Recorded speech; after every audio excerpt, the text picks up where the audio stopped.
I'm getting back into that whole, wow, this is why I fell in love with it as a kid to begin with. I've talked a lot about throughout my whole career about I loved the characters, the glitz, the glam, how they walked, how they talked, how every wrestler wrestled differently. They weren't doing all the same spots with all the same moves. You know, Ricky Steamboat wasn't wrestling the exact same way as Hulk Hogan. You know, just different stuff like Kurt Hennig when he would spit and hit the gun. Oh my gosh, I loved it. You know, ravishing Rick Rude. Oh my gosh, he's so cocky. I loved it. You know, Sherry Martel, I was so inspired by her that I took a lot of different elements of her and kind of made them my own. I love that kind of stuff. And it makes me super jazzed and like wicked stoked to talk about because I rediscovered being a fan. And that gave me a new appreciation on the career that's been my home since I was 17 years old. You know, and so I'm a very big believer in let's be pros at being fans. It's cool to talk about dream matches and all this stuff, but if you think about it, like really think about it, not just, I'll give it a thought, but really think about it.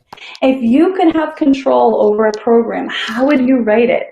What matches would you set up? Why would you set them up? How long would you take to set them up? What emotion are you going for? How are you going to write for a certain performer? You know, these are all really cool things that, you know, some writers don't get credit for.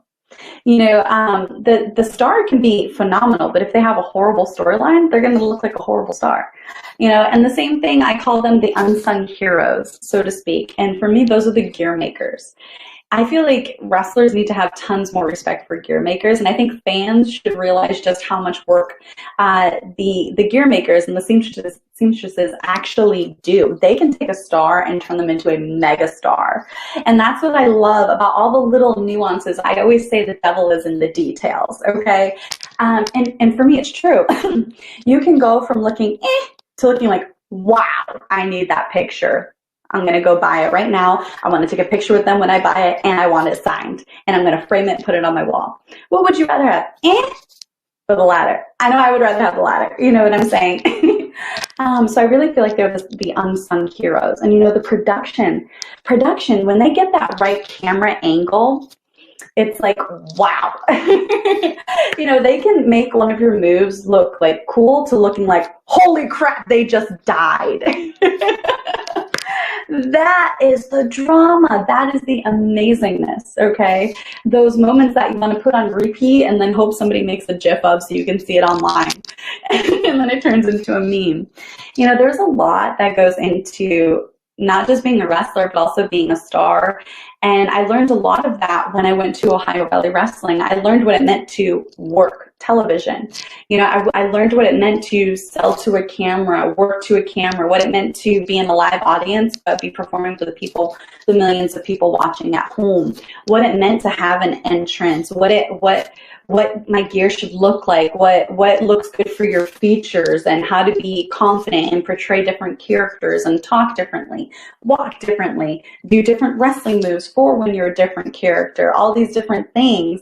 You know, I really came into my own and discovered myself while there and leaving there, because it all comes down to those experiences and getting back to what made you passionate and made you love it to begin with.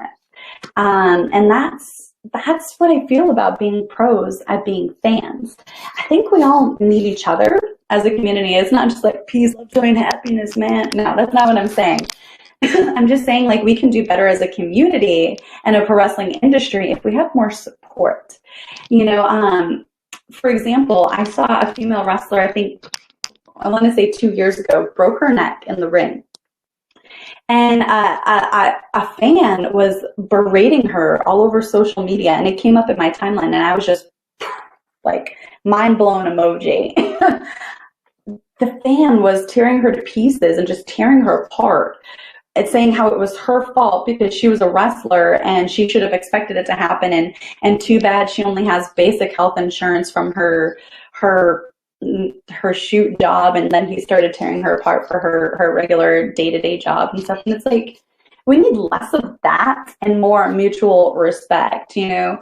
And I think her journey is very inspiring because she's back wrestling again. She's in better shape than ever. She's doing what she loves to do. She's surrounded by a bunch of wrestlers who love her. I think that is amazing. That is a much better story than, you know, oh, you deserve to get your neck broken. That's what happens when you're an indie wrestler and you're not on the platform.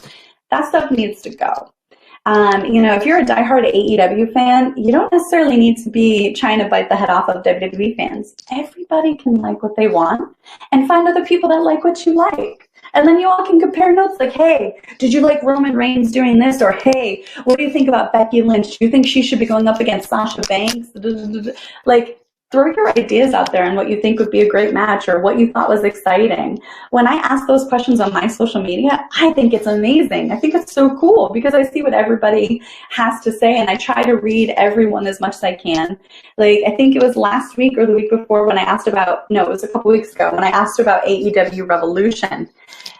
You'd be surprised, you know, how many people had the same answers. And it was so cool. People were head over heels, mind blown over Omega and Paige versus the Young Bucks. They said it could easily be like match of the year. And I'm like, wow, we're only like a couple months into 2020. That's pretty epic, right? Tell me not. And then there were some people questioning the decision to put the girls right after something like that.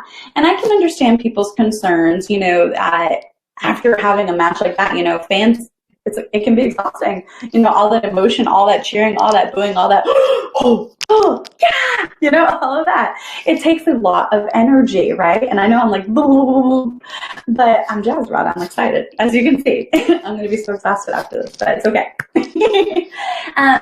But to me, I didn't mind the decision to put Nyla Rose versus Chris Statlander.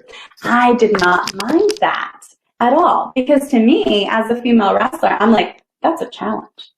You can put me anywhere in that card and I'm going to perform and I'm going to outperform my absolute best and I'm going to be a star and then I'm going to take all of those fans on a journey with me. And if they're going to boo me, even if they're supposed to cheer me, then I'm going to make them boo me. You best believe it. That's my personality. And I feel like Nyla Rose and Chris, they had that.